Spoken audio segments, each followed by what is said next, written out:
Welcome to my kusina. Gagawa ako ngayon ng dumplings. So, ipapakita ko sa inyo kung paano gumawa ng dumplings dito sa Hong Kong. So, ito yung pinaka-ingredients natin. Karne. Ang gagamitin kong gulay ay yung repolyo. So, ito yung mga ingredients natin. May asukal tayo, cornstarch, sesame oil. Tapos, ito yung lahat ng ingredients natin. Tapos, lalagyan ko mamaya ng itlog. So, ito, dito ako magpapakulo. Iba-blanch ko po itong repolyo. So, yung pambalot natin, bumili din ako ng worth $50. So, dito ko siya ilalagay mamaya. Tapos, ilalagay natin sa ref natin para maging frozen. So, mayroon tayong kutsara dito, tsaka sandok. So, maglalagay na ako ng tubig. Habang hinihimay-himay natin yung ating repolyo, magpapakulo na tayo ng tubig kasi iba-blanch natin yung ating repolyo bago natin hiwain. So, mamaya papakita ko kung paano i-marinate yung ating karne ng baboy.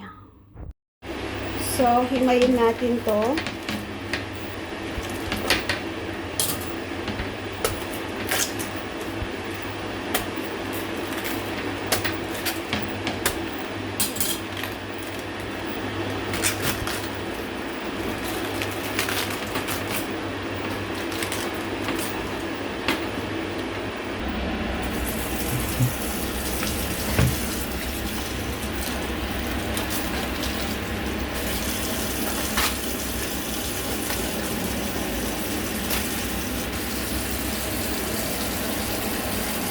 So, iba-blanch natin yung repolyo.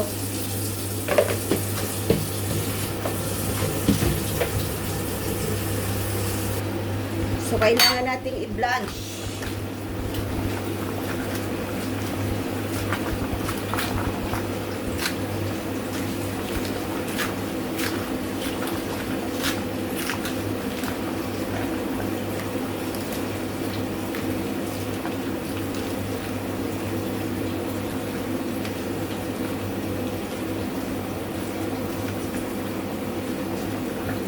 Kailangan natin i-blanch kasi magtutubig yan kung hindi natin siya iba-blanch sa tubig.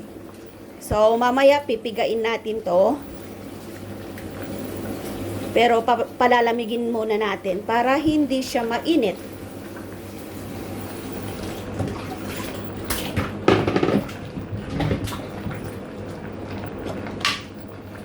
So, pwede na yan.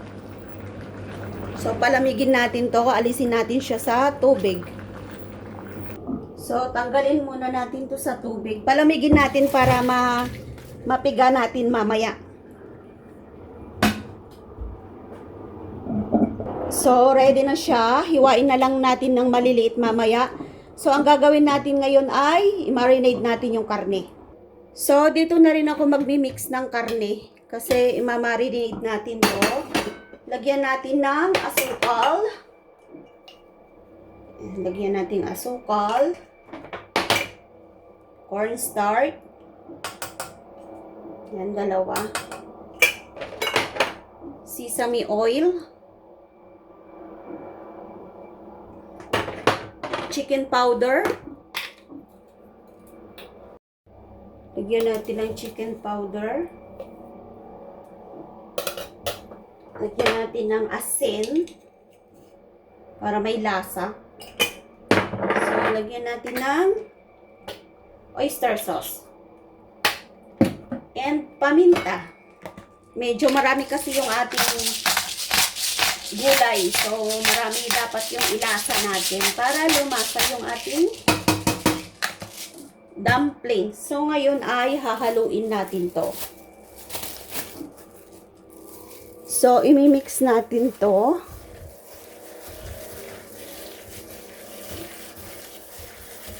Yan, marinade natin. Sarap. Sarap nito. Mas lalagay natin mamaya yung ating gulay. Hiwa-hiwain natin na maliliit. So, magbabalot na tayo mamaya. Papakita ko sa inyo kung paano siya balutin. Tapos ilalagay natin sa molde. So, yan. Pwede na yan. Takpan natin muna to. So, ang isusunod natin ay hihiwain na natin tong ating repolyo kasi hindi na siya mainit. So, ihahalo natin dito sa ating giniling na baboy. So, yung paghiwa dito, wag natin siyang iliitan.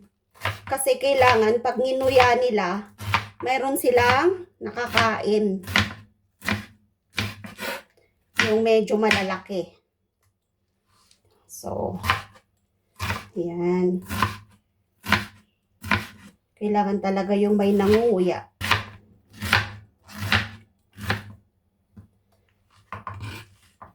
So, madali lang siyang gawin. Ang mahirap lang is yung pagbalot. Kung hindi ka marunong, matatagalan ka sa pagbalot mo. So, ang nabili ko po ngayon ay yung bilog. Medyo mahihirapan yata ako sa bilog. Kasi hindi ako sanay. Sanay ako dun sa square. So, ipunin ko muna dito sa may kawali. Kasi pipigain ko pa ito mamaya. Magtutubig kasi yung ating repolyo.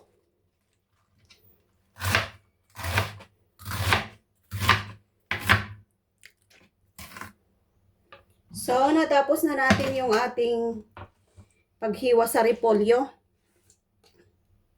Ang gagawin natin ngayon ay pipigain natin to. Yan o, may tubig. So, ayan o. Kung di mo to pipigain, yan, pigain natin.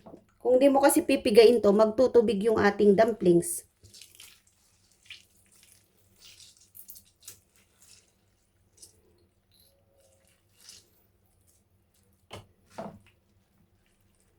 So, pigain natin.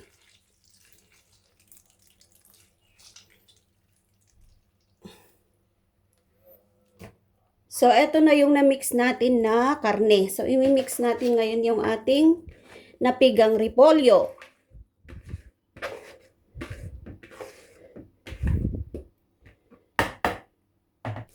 So, i-mix natin mabuti ito. Hanggang mag-balance yung karne at saka yung ating repolyo. Tapos babalutin na natin. So, bumili ako ng worth $30 na pambalot. So, lalagyan ko to ng isang itlog. Lalagyan natin ng isang itlog.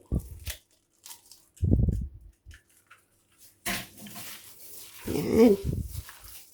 Para maging mag-form yung ating dumplings. Madali lang siyang sandukin.